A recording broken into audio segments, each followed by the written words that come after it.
행복한 안식일입니다. 우리 오늘 많은 빈 자리들이 보이는 것은 이 중동부 여성 선교회 지금 말씀을 들으러 많은 분들이 빠지셨습니다. 그럼에도 불구하고 하나님의 말씀 안에서 하나 되는 것은 같다라고 저는 생각을 합니다.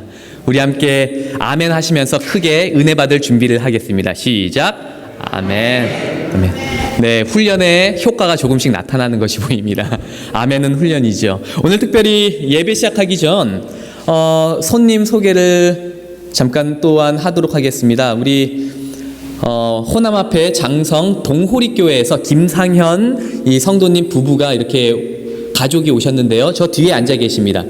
맞죠? 일어나서 인사하실 때 크게 아멘으로 화답해 주시기 바랍니다. 아멘. 잘 오셨습니다. 또 오랜만에 임창호 집사님 이렇게 와주셔서 얼굴이 보입니다. 너무 반갑고 환영합니다. 우리 오늘 젊은 한 부부가 이 앞에서 찬양을 할 때 이것이 하나의 노래가 아니라 저는 그들의 고백인 것처럼 들렸습니다. 오늘 드리는 이 예배가 마지막인 것처럼 내 삶을 미랄처럼 하나님께 드려서 다른 열매들을 맺게 한다는 그 고백이 제 마음에 큰 감동을 주었습니다. 이러한 미랄과 같은 그런 심정으로 우리 모두가 하나 되었으면 좋겠습니다. 하나님께서 기쁘게 방금 전에 이 찬양 예배를 받으셨으리라 확신합니다. 오늘 제목으로 함께 읽어보도록 하겠습니다. 사랑할 때 시작! 사랑할 때 생기는 변화가 사람의 마음에는 늘 있습니다. 그 변화 중에서 오늘 굉장히 중요한 사람의 내면에 생기는 그 변화가 어떤 것인지를 함께 살펴보도록 하겠습니다. 특별히 다음 주에는 봄맞이 연합 대청소 및 재정비가 있는 날입니다. 우리 복도에 있는 이 사인업 하는데 이 사인을 해주시고 혹시 본인의 청소가 일찍 마치시거나 또 사람이 많다라고 하시면은 다른 분야에서도 조금 오셔서 봉사해 주시면서 이렇게 함께 이 하나님의 집인 이 성전을 예쁘게 가꾸어 갔으면 좋겠습니다. 사랑할 때 생기는 변화들. 제가 다시 한번 읽도록 하겠습니다. 예수께서 대답하시되 진실로 내게 이르노니 사람이 물과 성령으로 나지 아니하면 하나님 나라에 들어갈 수 없느니라. 아멘. 와이프와 저는 이 4년 동안 연애를 하며 결혼을 하게 되었는데요. 특별히 2년 동안 한국에서 연애를 하고 또 남은 2년은 롱디라고 하죠. 롱 디스턴스. 이 얼굴을 서로 볼 수 없는 상태에서 2년 동안 연애를 하였습니다. 제가 이 미국에서 공부를 하고 있었을 때 좋은 곳을 갈 때마다 또 맛있는 것을 먹을 때마다 어떤 생각을 했겠습니까? 같이 하고 싶다라는 생각을 했죠. 그래서 여러분들 지금 이 앞에 보시면 사실은 제가 영상을 한 8분짜리를 사실 만들었었는데 이것을 보여드리지는 않습니다만 제가 미국에 도착해서 어디를 가나 어느 경험을 하나 무엇을 먹으나 계속해서 제가 이 보고 싶다라는 이 팻말을 들고 사진을 찍고 제 마음을 표현하기를 원했습니다. 그래서 좋은 곳에 가면 나중에 꼭 여기 같이 가야 되겠다. 맛있는 것을 먹으면 같이 먹고 싶다 하면서 2년 동안의 모든 이 장소마다 사진을 어마어마하게 많이 찍었습니다. 그것을 제가 8분 정도로 해서 빠르게 넘어가도록 근데 처음에 있는 장면을 제가 이 캡처를 해서 이렇게 가져온 것입니다. 외롭고 고독한 우리의 삶 가운데 사랑이 없다라면 얼마나 허무한 인생이겠습니까? 생각해 보시길 바랍니다. 사실 이 사람이 어릴 때는 어떻게 됩니까? 사람이 어릴 때는요, 사랑해주는 부모를 비롯해서 여러 이모, 삼촌들이 있기 때문에 그 아이들이 건강한 자아로 자라게 됩니다. 여러분들 다 잘 아시다시피 제가 청년 목회자로 이렇게 있었을 때에 큰 특권 중에 하나는 흔히 쉽게 얘기하기로 시유를 성혁이와 지연이가 키웠다. 또 은우는 뭐 도연이와 누리가 키웠다 하면서 삼촌 이모들의 사랑을 정말 많이 받을 수 있는 환경 가운데서 자라게 한 것은 저의 큰 특권일 수밖에 없습니다. 매우 감사한 마음을 또한 전합니다. 그리고 어떻습니까? 사람이 이제 장성하면서는 어떻게 됩니까? 어려서는 사랑받으면서 그 축복 가운데 살게 되지만 크면서는 어떻게 돼요? 이제 사랑하는 대상이 생기고 사랑할 사람들이 생기게 되는 것이죠. 그래서 우리의 삶이 재미있고 살아갈 용기가 나고 이 감칠맛이 나게 되는 것이죠. 사랑이 없다면 우리의 삶은 정말 험한 것이지요. 사랑은 우리의 삶의 가장 강력한 동기이자 힘입니다. 또한 사랑은 모든 것을 소중하게 만들죠. 한국에서 연애를 할 때에 한 가지 잊지 못하는 한 재미있는 경험이 있는데요. 이 어디입니까? 종로 거리에 뭡니까? 2,000원인가 2,500원 되는 굉장히 싼 짜장면 집이 있는 거예요. 보통 막 한 6,000원, 막 8,000원 막 넘어가지 않습니까? 근데 2,500원인가요? 그 정도의 싼 이 짜장면 집이 있어서 올커니 하고 들어갔는데 정말 맛이 없는 겁니다. 이 짜장면 색깔이 없고 다 이렇게 물 같은 걸 많이 탔는지 완전히 이 면 색깔만 보이는 거예요. 어떻게 그것을 이렇게 파나 할 정도로 굉장히 사실 안 좋은 추억이었는데 저에게는 굉장히 재미있는 추억으로 남습니다. 왜요? 왜 그럴까요? 제가 누구랑 갔기 때문이죠? 사랑하는 사람과 같기 때문에 아무리 좋지 않던 그런 추억도 저에게는 이렇게 기억할 만큼 행복한 추억으로 남습니다. 또한 불편한 카페에 가서 앉아도 또 굉장히 무례한 사람들이 있는 곳에 있었어도 그것이 아름다운 추억으로 지금 떠올릴 수밖에 없는 것은 사랑하는 사람과 그 자리에 함께 했기 때문에 아름답게 남는 것이 아닐까 생각해 봅니다. 성경은요, 우리에게 사랑하는 존재를 소개해주고 있습니다. 누구입니까? 누구죠? 예수님이죠. 예수님을 알 수 있게끔 소개해주는 이 가득한 책이 바로 성경입니다. 이 성경을 통해서 우리는 우리가 왜 사는지, 인생의 목적이 무엇인지, 왜 태어나서 왜 죽음으로 가고 있는지, 그 모든 인간의 전반적인 내용을 설명해주는 사랑의 책인 것은 우리가 익히 들어서 잘 알고 있지요. 그렇다면 예수님의 사랑을 이야기해주는 이 성경을 우리가 놓고 이제 볼 때에 정말 중요한 것이 무엇인가? 사랑이 쌍방일 때 완전합니까? 한쪽일 때 완전합니까? 쌍방일 때죠. 쌍방일 때 완전해지고 행복하죠. 짝사랑일 때는 정말 허무하고 사실 마음 아픈 것입니다. 짝사랑을 해보신 분들은 다 아시죠? 지금 살짝 미소를 숨기듯이 짓고 계신 분들은 그 짝사랑의 경험이 많으신 분들입니다. 예수님과의 사랑에서도 다시 한번 강조를 합니다. 예수님과의 사랑에서도요, 쌍방일 때에 완전하고 행복한 것이지 짝사랑일 때는 결코 완전하지 않고 불완전하다는 것입니다.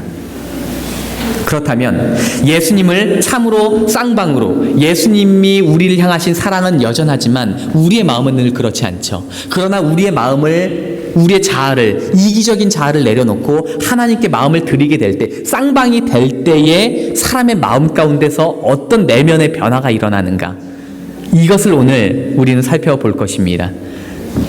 경험한 분들은 더더욱 잘 아시겠지만 경험하지 못하신 분들은 이러한 내면의 변화를 우리가 겪으면서 하나님과 쌍방의 사랑을 이루어갈 수 있구나 배우게 되시기를 간절히 바랍니다. 그렇다면 예수님과 쌍방으로 사랑이 이루어질 때에 일어나는 변화는 무엇일까요?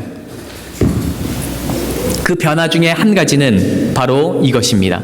죄의 용서를 경험하게 된다라는 것입니다. 어느 커다란 공장에서 기계가 망가졌습니다. 이 기계는요, 공장 전체를 꽉 채우고 있는 커다란 100만 불이 넘어가는 엄청나게 귀중한 또 커다란 기계였습니다. 이 공장 사람들은요, 이 기계가 작동하지 않자 어찌할 바 없이 발만 구를 수밖에 없었습니다. 왜요? 이 기계는요, 공장 전체를 아우르고 있었기 때문에 전체 다 뜯어버릴 수도 없는 노릇이었습니다. 그러니까 여기를 뜯자니 답이 보이지 않고, 또 여기를 뜯자니, 전체를 다 뜯자니 답이 보이지 않는 것입니다. 그래서 어쩔 수 없이 전문가 한 수리공을 불렀고, 이 수리공은 한참을 기계를 들여다보고 또 소리도 들어보고, 그 다음에 이 설면도를 딱 보고 연구를 하더니, 또 몇 번 이렇게 두드려 보더니 1시간 만에 이 문제점을 찾아내게 된 것입니다. 그리고 약 조그만한 부품 하나를 딱 갈더니 거짓말처럼 이 큰 기계를 작동시키게 한 것입니다. 며칠 뒤에 청구서가 날라왔는데 자그마치 $10,000가 청구가 된 것입니다. 그래서 이해가 되지 않아서 사장이 질문을 합니다. 아니, 이보시오. 1시간 만에 그것도 작은 부품으로 고쳤는데 어떻게 $10,000나 청구를 하십니까? 그러자 이 사람이 이렇게 청구서에 설명을 붙였습니다. 부품값 30불, 어디가 문제인지 알아낸 기술비 9,970불, 아무 할 말이 없이 내게 된 것이지요. 오늘 우리가 살고 있는 오늘 우리의 삶 가운데 정말 우리가 시급하게 해결해야 할 문제가 있다면 그것이 무엇일까요? 그 문제를 찾는 것이 굉장히 중요합니다. 이 문제를 해결하지 않고서는 우리의 삶의 기쁨도 행복도 어떤 만족도 줄 수 없게 되는 것이죠. 그 문제가 뭐라고요? 죄의 문제인 것입니다.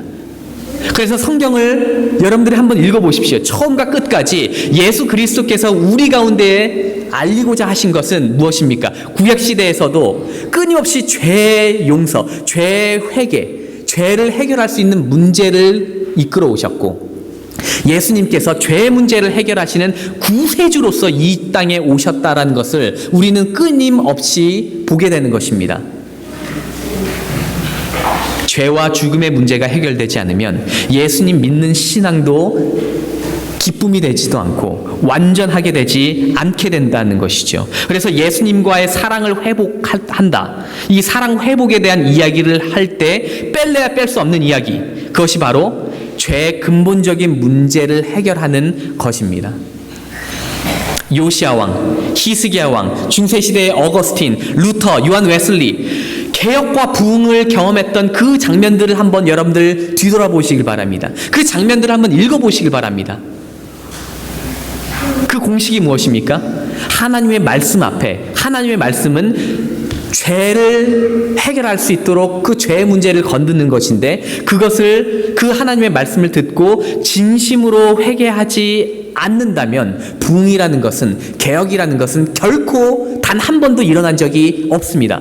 역사 가운데서 단 한 번도 예외 없이 죄의 문제를 해결하지 않았을 때는 부흥이라는 것은 일어난 적이 없습니다. 오늘 우리가 하나님과의 사랑을 쌍방으로 회복하고자 하는 모든 분들이시여, 그 간절한 마음이 있는 모든 분들은 하나님의 말씀 앞에 진정한 회개, 이 죄의 문제를 다뤄야 된다는 것을 다시 한번 우리의 머리 가운데 떠올려야 하는 것입니다. 1층에 불이 났습니다. 5층에 살고 있는 내가 내일이 아니라고 그냥 마음 편히 있는 것은 어리석은 짓이죠. 그 불길이 어디로 올라옵니까? 내가 살고 있는 5층으로 연기가 올라와서 질식사하게 만드는 것이죠. 불타 죽게 만드는 것입니다. 모든 인간은 죄에서 벗어날 수 없게 되는 것이죠. 그래서 성경은 무엇이라고 이야기하고 있습니까? 오직 너희 죄악이 너희와 하나님 사이를 떼어버렸다 라고 이야기하고 있는 것입니다. 이러므로 한 사람으로 말미암아 죄가 세상에 들어왔고 죄로 말미암아 사망이 왔나니, 이와 같이 모든 사람이 죄를 지었으므로 사망이 모든 사람에게 이르렀다 라고 하며 우리가 죄와 무관한 존재가 아니라는 것을 계속해서 알려주는 것이죠. 그러한 맥락에서 요한 1서에서는 무엇이라고 이야기하고 있는가? 만일 우리가 범죄하지 아니하였다 하면 하나님을 거짓말하는 자로 만드는 것이니, 또한 그 말씀이 우리 속에 있지 않다라고 찔러 이야기하고 있는 것이지요. 우리는 이 죄 문제를 해결해야 되는 것입니다. 근데 이 말에는요, 사실 더 깊은 의미가 있습니다. 예수님의 사랑의 깊이를 느끼는 만큼 우리는 죄의 용서를 경험할 수 있게 되는 것이죠. 가라사대 빚주는 사람에게 빚진 자가 둘이 있어 하나는 500데나리온을 빚졌고 하나는 50데나리온을 빚졌는데 갚을 것이 없으므로 둘 다 탕감하여 주었으니 둘 중에 누가 저를 더 사랑하겠느냐? 시몬이 대답하여 가로되 제 생각에는 많이 탕감받은 자이니이다. 가라사대 너의 판단이 옳도다. 누가 더 하나님의 사랑을, 누가 더 하나님께 헌신을 할 수 있는 것입니까? 다른 사람이 아닙니다. 가장 많이 용서받은 자들이 그분을 가장 사랑할 것이다.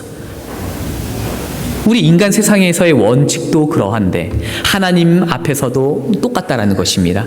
십자가의 사랑을 깊이 느낀 사람일수록 하나님께 용서를 많이 받은 사람이고 용서를 많이 받은 사람이 하나님을 사랑할 수 있게 되는 것이지요. 우리는 하나님의 사랑을 충분히 깨달을 때 죄가 얼마나 무서운지 가장 분명하게 알게 된다. 그분께서 우리를 붙들고 구원하시기 위해 얼마나 멀리까지 손을 뻗치셨는지 깨달을 때 우리 마음은 부드럽게 된다. 예수님의 희생에 대해 조금이라도 이해하게 되면 그제서야 진정으로 우리는 죄에 대해 슬퍼하게 되고 우리 마음은 그분에 대한 사랑으로 가득 차게 된다라고 이야기하고 있는 것입니다.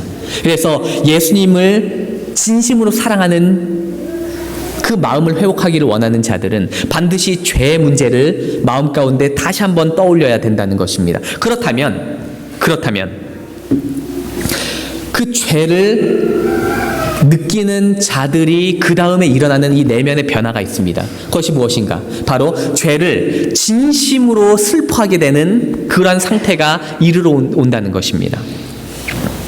축구나 탁구 등등의 여러분들 여러 스포츠를 좋아하시는 분들이 있지 않습니까? 경험해 보신 분들은 다 아십니다.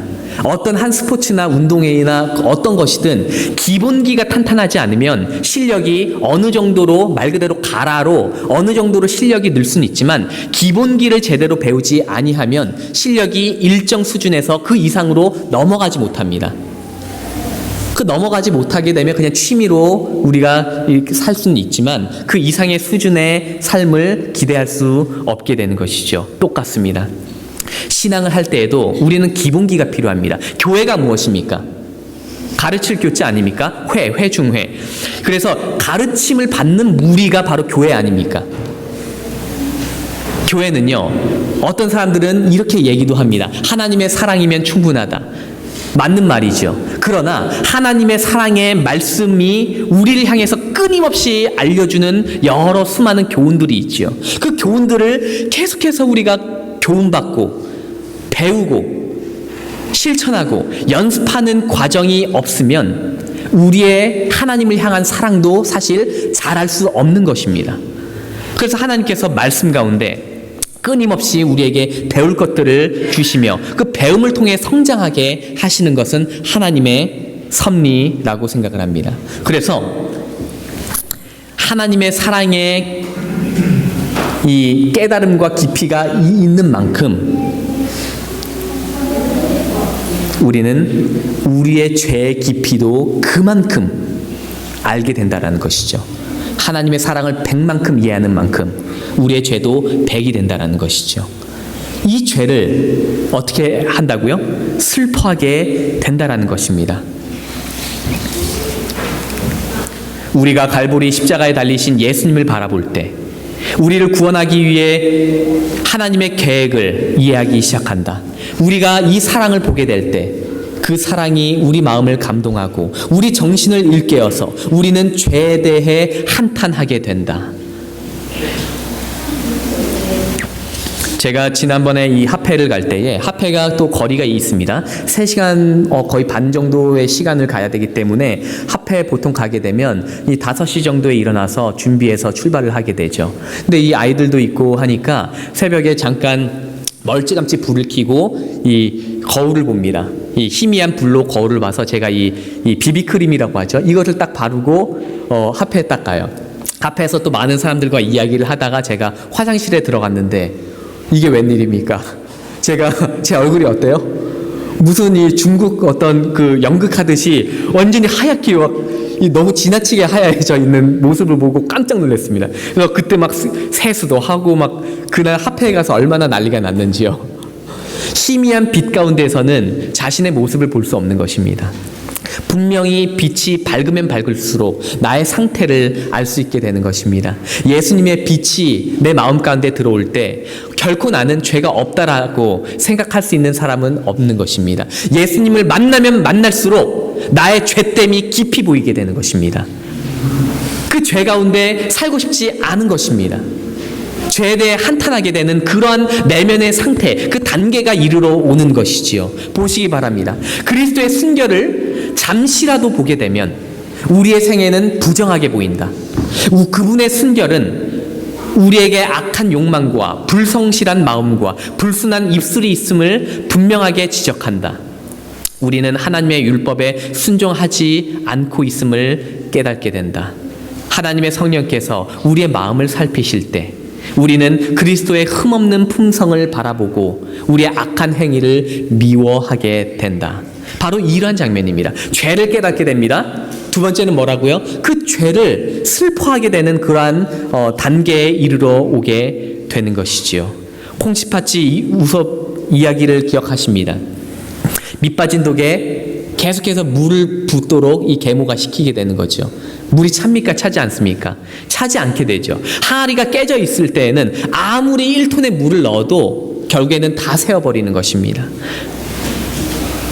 우리는 오늘 죄에 대해서 이야기를 하고 있는데 죄에 대해서 어떤 이야기를 하고 있는가? 죄의 속성에 대해서 여러분들 생각하시길 바랍니다. 우리가 오늘 거짓말하고 남을 미워하고 이기적인 그런 죄를 짓는 것을 뒤로 하고 그런 죄를 지을 수밖에 없는 안타까운 죄성, 죄의 속성이 나에게 있다라는 것을 깨달아야 한다는 것입니다. 예수님을 만났을 때 저도 얼마나 가슴을 쳤는지요. 예수님께 기쁨이 되는 행동을 하며 살고 싶은 마음은 가득한데 이 몸뚱아리가 허락하지 않는 것입니다. 답답한 거죠. 이 죄로 가득한 본성이 있다라는 것에 슬퍼하게 되는 것입니다. 이 단계가 오게 되는 것이지요. 모든 올바른 갈망은 그리스도께로부터 온다. 그분은 우리가 죄를 미워하도록 해줄 유일한 분이시다. 우리가 진리와 순결을 갈망하는 욕구를 느낄 때 우리 자신의 죄된 상태를 보게 될 것이며 우리는 성령께서 우리 마음에 역사하고 계심을 알 수 있다. 그렇다면 죄를 느끼고 이 죄가 어떤지를 내가 느끼게 되며 죄를 슬퍼하게 되는 단계가 오게 되었을 때에 또한 어떤 단계가 생기게 됩니까? 바로 이 단계입니다. 예수님처럼 되기를 진심으로 갈망하게 되는 그 단계가 이르러 오는 것입니다. 그래서 시편 기자는 이렇게 울부짖지 않습니까? 하나님이여, 내 속에 정한 마음을 창조하시고 내 안에 정직한 영을 새롭게 하소서. 이것을 외쳤던 이 시편 기자는요, 사실 마치 성자와 같은 사람이었죠. 예수님에 대한 그 믿음의 상태가 굉장히 뛰어났던 사람입니다. 그럼에도 불구하고 내 속에 뭐가 없다라는 거예요? 주를 향한 선한 마음이, 또 주를 향한 이 자발적인 이 선한 마음이 없다라는 것을 깨닫고 이렇게 울부짖게 되는 것이죠. 내 속에는 하나님을 향해 할 수 있는 선한 의지와 행위의 그러한 근본적인 마음이 없다라고 울부짖으며 하나님 그 마음을 제게 주세요 라고 그 울부짖는 마음으로 외침입니다.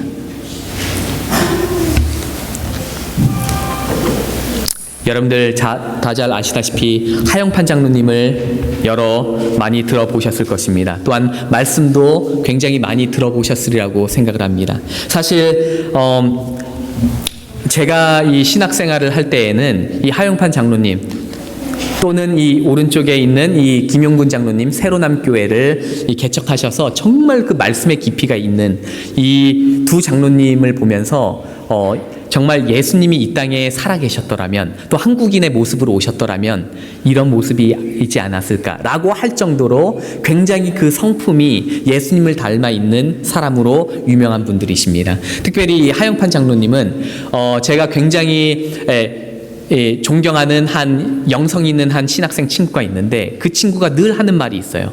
이 하윤팡 장로님이 만나고 싶어서 이 중국 대륙 선교회도 갔었고, 그다음에 이분과 생활하고 싶어서 뭐 한 달 동안 시간을 내서 여름방학 내내 막 시간도 보내고 하는 사람이 있었습니다. 그 신학생이 그때 한 말이 잊혀지지 않습니다. 예수님을 보통 닮았다고 하면, 예수님처럼 신앙의 깊이가 있다고 하면 뭔가 막 새벽에 일어나서 새벽 기도할 것 같고 막 이렇게 생각되었는데, 하영판 장로님을 만나면서 그런 모든 고정관념이 깨졌다라고 고백을 하며 저에게 말했던 것 뭡니까? 하영판 장로님과 지내는데 아침 늦게 이렇게 천천히 일어나시면서 굉장히 마음에 평안이 있으시대요. 그러니까 어떤 죄책감이나 그런 거에 사로잡히신 것이 아니라 편안하게. 그다음 나비가 이렇게 한 번은 날라와서 이마에 앉았답니다. 근데 나비를 쫓는데 우리가 어떻게 쫓습니까? 깜짝이야 하고 이렇게 쫓지 않습니까? 근데 나비가 앉았는데 천천히 이렇게 쫓는 모습을 보면서 굉장히 그러니까 새로운 마음이 생각이 들었다라고 하면서, 그런 모습까지도 흠모하며 정말 예수님 닮은 사람이라면 내가 정말 이 사람을 닮고 싶다 했던 그러한 고백들이 제 머릿속에 스쳐 지나갑니다. 예수님을 닮아가고 싶은 것이죠. 내 속에 내 몸은 죄는 짓지만 내 마음은 죄를 짓고 싶지 않은 그 죄성을 굉장히 슬퍼하게 되는 그 단계에서 이제는 예수님을 흠모하고 갈망하고 닮아가고 싶은 그 마음이 생기는 것입니다. 품성은 우리가 날마다 말하고 행동하는 태도로 드러난다. 누가 우리 마음을 소유하고 있는가? 우리는 누구를 생각하는가? 누구에 대해 말하기를 좋아하는가? 우리가 그리스도께 속해 있다면 우리는 그분에 대해 자주 생각할 것이고, 우리의 가장 다정한 생각은 그분에 관한 것이 된다. 우리는 주님의 발 앞에 우리의 소유와 존재를 내려놓는다. 우리는 그분과 같이 되고 싶어 한다. 우리는 그분의 성령이 우리 안에 거하시기를 원한다. 그분의 길을 따르는 모든 일에 있어서 그분을 기쁘게 하고자 열망한다. 그리스도를 따르는 자들은 더 이상 과거에 하던 행동을 하지 않을 것이다. 믿음으로 예수님의 발자취를 따라갈 것이다. 주님의 성품을 나타나게 되고 그분의 깨끗하심 같이 깨끗하게 될 것이다. 사랑이 우리 감정을 지배한다. 사랑이 우리의 욕망을 다스린다. 사랑이 증오심을 몰아내고 우리가 사랑하는 사람들을 진심으로 대할 수 있게 해준다. 하나님의 사랑은 우리 주변에 있는 모든 사람에게 좋은 감화를 끼치게 해준다. 예수님을 따르고자 하는 이러한 선한 갈망이 일어나게 되는 것이죠. 그러나 이러한 마음이 우리가 갖게 될 때에 어떠한 이제 내면의 변화가 생깁니까? 이게 마지막 단계라고 할 수 있는 예수님의 품성이 내 속에서 재현이 됩니다. 예수님께서 각 사람에게 원하시는 뜻 한 가지가 있다고 그때 말씀드렸죠. 무엇입니까? 각 사람에게 우리는 하나님의 뜻이 무엇입니까? 묻기 바쁘죠. 그러나 묻지 않으시길 바랍니다. 하나님의 뜻은 딱 한 가지입니다. 각 사람의 마음속에 작은 예수가 되기를 원하는 것. 각 사람의 마음속에 예수님의 모습이 재현되게 하는 것이 하나님의 성령께서 하시는 일입니다. 우리가 그런 사람이 될 때, 또 그런 감화를 누군가 느낄 때 또한 또 다른 작은 예수가 되어 예수님으로 가득한 이 세상이 되는 것, 곧 하나님의 나라가 이 땅에 이루어지는 것이 하나님의 뜻이라는 것입니다. 다른 것에서 하나님의 뜻을 찾지 않게 되시길 바랍니다. 하나님, 제가 가야 할 길이 무엇입니까? 제가 해야 될 일이 무엇입니까? 아니요. 하나님이 기뻐하시는 일이 무엇일지, 내가 작은 예수가 될 수 있는 그 방법이 무엇일지를 고민하게 되면 하나님의 뜻이 내 삶에 어디로 나와 있는지 알 수 있게 된다는 것이지요. 예수께서 진실로 진실로 내게 이르노니 사람이 물과 성령으로 나지 아니하면 하나님 나라에 들어갈 수 없느니라. 하나님 나라가 무엇입니까? 하나님 나라는 하나님 시민이죠. 하나님 시민은 무엇입니까? 하나님의 풍성으로 살아가는, 하나님의 법을 지키며 살아가는 사람을 이야기하는 것이죠. 하나님의 법을 지킬 수 있는 방법이 하나 있다라고 소개하는데 무엇이라고요? 물과 성령. 이것이 바로 핵심이요 비밀입니다. 그리스도께서 우리 인간들에게, 인류에게 주시는 비밀이자 가장 큰 선물은 그러므로 성령입니다. 어떻게 하나님처럼 사랑할 수 있습니까? 어떻게 예수님처럼 될 수 있습니까? 되지도 않습니다. 왜요? 저는 제 자신을 잘 아는데 저는 예수님처럼 결코 될 수 없는 사람입니다. 이렇게 말할 수 있는 사람은 100이면 100 모두 다이겠죠. 저 역시도 그렇습니다. 예수님처럼 될 수 있는 사람이 아닙니다. 그러나 될 수 있는 것은 예수님께서 확실한 약속으로 이 말씀을 주셨기 때문입니다. 이것은 약속이자 팩트, 사실입니다. 물과 성령으로 나게 되면 이런 일이 실제로 일어난다는 것입니다. 보시기 바랍니다. 그대는 스스로의 힘으로 그대의 죄를 없애거나 마음을 변화시킬 수 없다. 그대는 믿음으로 그리스도의 것이 되었다. 그러므로 그대는 믿음으로 그분 안에서 성장할 수 있다. 주님께 모든 것, 그대의 마음과 정신과 일, 모든 것을 하나님께 바치라. 하나님께서 그대에게 요구하시는 모든 것을 순종하기 위해 그대 자신을 주님께 드리라. 그의 마음속에 그리스도께서 사시도록 그분을 모시라. 그리하면 그분께서 그대에게 순종할 힘을 주실 것이다. 사람은요, 성령 없이 순종할 수도 없습니다. 남을 사랑할 수도 없습니다. 회개도 할 수 없습니다. 순종할 수도 없습니다. 죄 용서도 할 수 없습니다. 우리는 말 그대로 아무것도 할 수 없는 존재들입니다. 왜요? 말씀 하나를 들어도 이기적으로 해석하지 않습니까? 나에게 맞도록 예수님을 조물조물 만져서 예수님을 우리가 만들지 않습니까?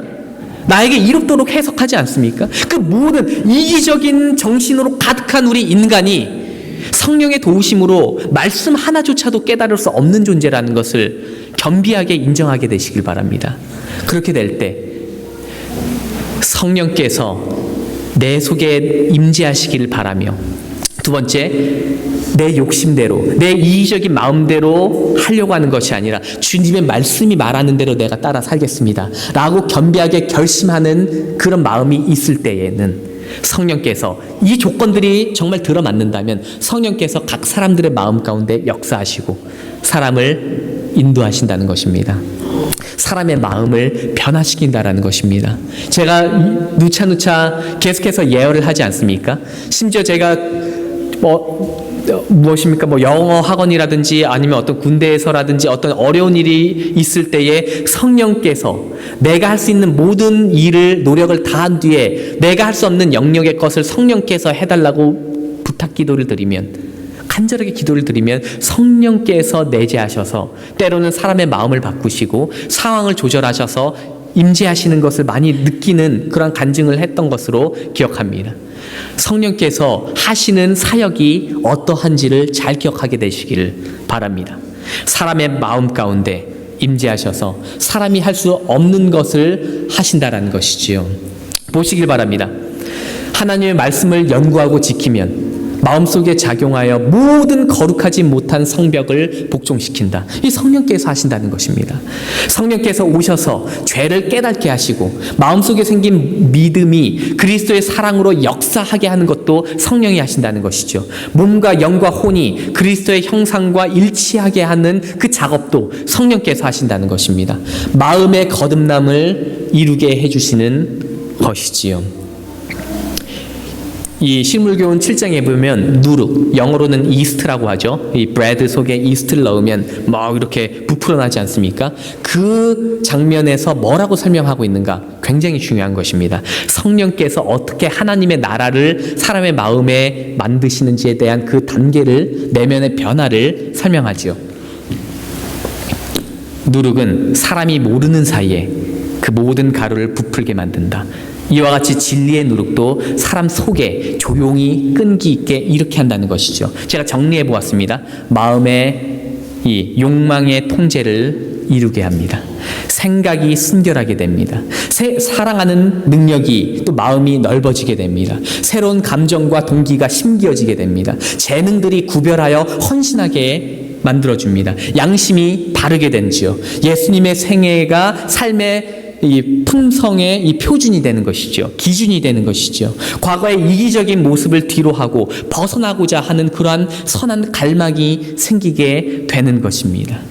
이것이 성령께서 우리가 순종하고자 했을 때에, 우리의 마음을, 이기적인 마음을 내려놓고 순종하고자 했을 때에 그 조건이 들어맞는다면 성령께서 우리 마음 가운데 펼치시는 그 누룩의 작용을 한번 기억하게 되시기를 바랍니다. 또한 우리가 늘 씨름하는 것이 무엇입니까? 어제 저녁 설교에서도 감사하게도 그게 이어지는, 어제 마치 시리즈 설교처럼 이어진 말씀인데요. 우리 홍성혁 전도사님이 이어서 한 말씀과 사실 연결되는 것 아닙니까? 누구든지 하나님을 사랑하노라 말을 하고 그 형제를 미워하면 이는 거짓말하는 자니, 보이는 그 형제를 사랑하지 아니하는 자가 보이지 않는 하나님을 사랑할 수 없느니라. 우리가 계명을 주께 받았나니 하나님을 사랑하는 자는 또한 그 형제를 사랑할지라. 이게 얼마나 어렵습니까? 우리에게 피해를 주지 않는 자도 우리가 사랑하기도 어렵고, 피해 주는 자도, 나를 괴롭히는 자를 사랑하는 것은 더 어렵고, 우리가 다른 사람들을 사랑하고 아끼고, 이것이야말로 하나님의 기적이 필요한 일 아니겠습니까? 그러나 우리에게 희망이 있는 것은 이 일 또한 우리가 하는 것이 아니라 누가 한다고요? 하나님의 가장 좋은 보혜사 선물, 성령 하나님께서 우리의 마음 가운데 작용하셔서 일으키시는 하나님의 일하시는 능력이라는 것이지요. 하나님께 대한 사랑과 그리스도께서 위하여 죽으신 영혼들에 대한 사랑과 예수님께서 위하여 죽으신 영혼들에 대한 사랑으로 충만하게 되고 자기 자신을 내세우려 애쓰지 않는다. 그들은 다른 사람들이 자기를 사랑하고 기쁘게 해주기 때문에 다른 사람들을 사랑하는 것이 아니라 그들이 그리스도의 피로 산 소유물이기 때문에 사랑한다. 그는 친절하고 사려 깊고 자신에 대해 겸손해하면서 항상 하나님의 긍휼과 사랑을 신뢰하고 소망에 가득 차 있다. 이것이 예수님을 진심으로 사랑하고자 하는 모든 성도님들의 마음 가운데 일어나는 내면의 변화의 단계들인 것입니다.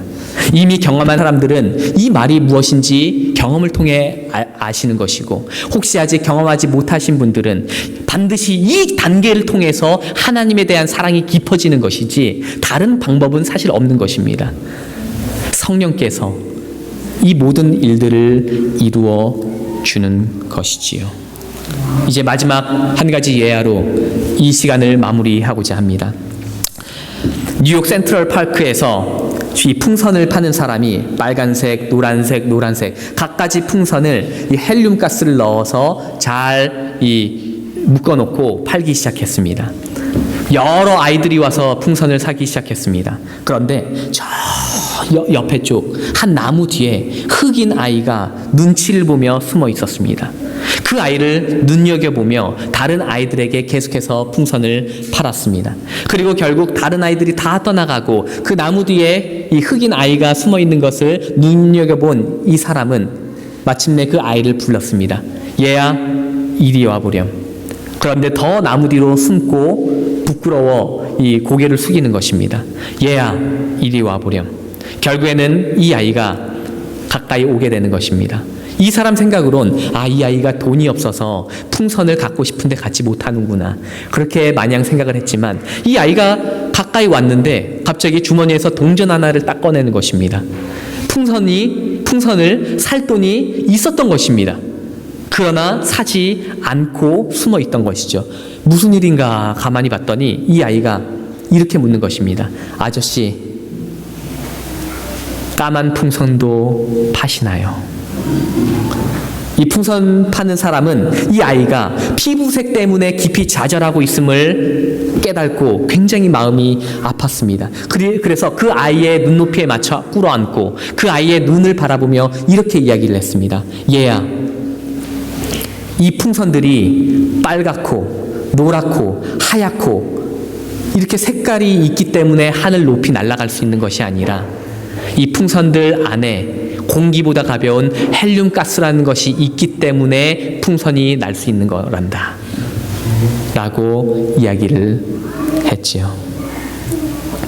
이 이야기를 들은 그때 그 아이가 민권 운동가인 제시 잭슨 목사님입니다. 그래서 수많은 미국의 이 인종차별에서 해방을 시킨 또 굉장히 유명한 위인이 된 것입니다. 오늘 우리는 이 예수님을 사랑할 때 나타나게 되는 거듭남의 단계가 어떻게 사람의 마음 가운데서 작용하는지에 대해서 살펴보았습니다. 첫째는 십자가 사람만큼의 용서를 경험하게 되고요. 두 번째는 죄의 속성을 진심으로 미워하게 되는 마음이 생기게 됩니다. 그 다음 예수님과 같은 그런 마음이 되기를, 그런 사람이 되기를 갈망하며 마침내 예수님의 형상, 그 품성이 내 속에 재현되는 그러한 단계로 성령의 도움을 통해서 이 모든 작용들이 내 마음 가운데 일어나게 되는 것이지요. 오늘 이 일들이 일어날 수 있는 건 우리 자신의 능력과 또 힘이 아닙니다.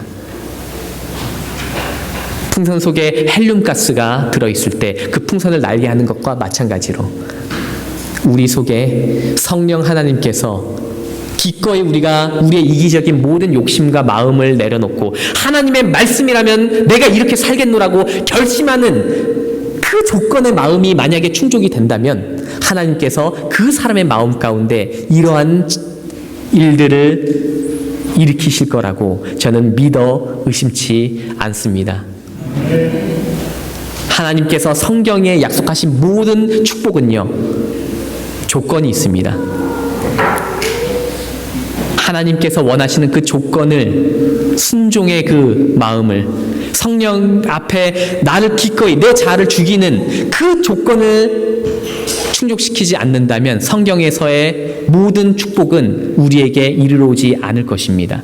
이것은 누차 영감 있는 글을 쓰시는 화이트 부인도 누차 이야기하는 것이고 성경 자체도 끊임없이 이야기하는 것이죠. 오늘 우리의 마음을 성령 앞에 드리지 않으시겠습니까?